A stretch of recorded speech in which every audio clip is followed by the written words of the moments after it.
Հայոց Մայիսյան եռատոներին նվիրված համաքաղաքային հանդիսություններին մասնակցելուց հետո ազգային ժողովի падգամավոր Էդմոն Մարուքյանը կրկին վերսկսեց հետընտրական հանդիպումները։ Տարբեր հիմնարկ ձեռնարկություններում ունեցած զրույցներին զուգահեռ նվազ արդյունավետ չեն անցնում նաև բակային հանդիպումները։ Բնակչության համար ստանձնելով միջնորդի պարտավորություն, Էդմոն Մարուքյանը չի խուսափում նաև միջամտել համայնքային կարևորության, տեղական բնույթի հարցերի քննարկմանն ու լուծման ուղիների որոնմանը։ Տասնյակ խնդրանքներն ու բողոքները նրա միջոցով հասել են պատկան մարմիններին, ստացել իրենց լուծումը։ Ինչպես որ ես խոսք էի տվել, սա ունի նաև իր ավանդական բնույթն է ունենալու, այսինքն անընդհատ հանդիպելու, սա ավանդական հանդիպումներ են դարձնելու, որ կապ չունի, ընտրություններ կան, ընտրություններ չկան, չգիտեմ, բոլոր համառիթներով, եթե ձմեր կլինի փակ տարածքներում, տաք եղանակի վաղ դրսում, նաև գիտեք իմ գրասենյակում անդադար ընդունելություններ են կազմակերպում եւ ամեն օր մարդկանց ընդունելություն կա իմ օգնականի կողմից եւ դրանից հետո գրանցված մարդկանց ընդունում եմ ես արդեն հայտարարված ընդունելության օրը։ Բնակիչները մատնացույց են անում արտասահմանյան երկրներում կիրառվող շուկայական հարաբերությունների արդարացի փորձը։ Նրանց պնդմամբ այստեղ վերավաճառողները դառնում են շուկայի լիարժեք աշխատողներ եւ պետության կողմից սահմանված կարգով գյուղատնտեսներից վերցնում ապրանքն ու խելամիտ գներով վաճառում։ Մեր երկրում պատկերը այլ է։ Թող այստեղ էլ կարգ սահմանեն պետական սակագին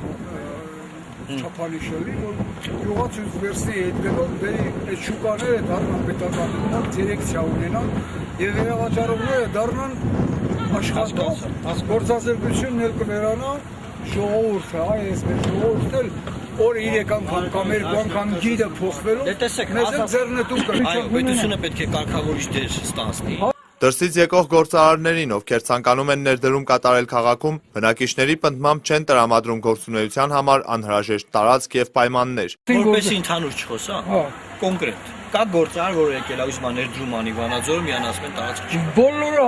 կենտրոնացրել են Երևան քաղաքը, մենով ամենս նա։ Ասում ասեմ, չէ դուք ընդհանուր եք խնդիրն ասում։ Ես ասում եմ, կա այդ ձևի մարդ։ Եկեք այդ մարդու խնդրով զբաղվենք, որ եթե ինչ-որ տենց մարդ էլ որ ուզում է գա։ Էդմոն Մարուքյանը ափսոսանքով փաստում է, հայը իր բողոքն արտահայտում է ամենասարսափելի ձևով, հայրենիքը պարզապես լքելով, սակայն այդ մեթոդով որևէ խնդիր չի լուծվի։ Նա կոչ արեց բնակիչներին հետևողական լինել իրենց խնդիրների նկատմամբ եւ երկիրը լքելու փոխարեն պայքարել իրենց իրավունքների համար։ Միշտ չի որ մենք կանան մեղադրենք, չգիտեմ, տեղական, հանրապետական, տարբեր մասշտաբների իշխանությունների, որտեղ մյուս կողմից նաև մենք պահանջատեր չենք։ Այն հարցերը, որոնք որ պահանջատեր ենք,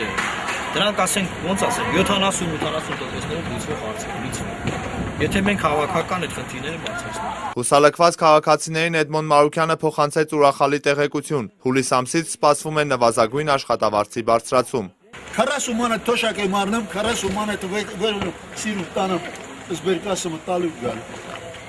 Այդ 40 մանեթով ընտան 12 մարտով մի տան ապրում եմ, 12 մարդ։ Ուտանում եմ այդ փողը տալու երկա։ Քանի օրից եք ասում ես պատասխան։ Հա, չէ, բյուջեի քննարկման ժամանակ թոշակների, աշխատավարձերի, նվազագույն աշխատավարձի, պետական հիմնարկների բյուջեից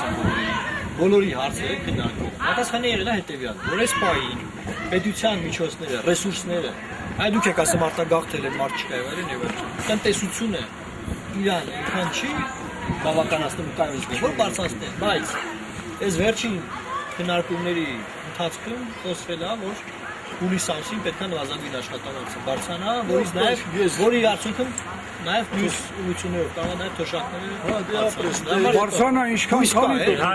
Հրայր Հակոբյան, Կամո Ծատուրյան, Լոռի հեռուստաընկերություն։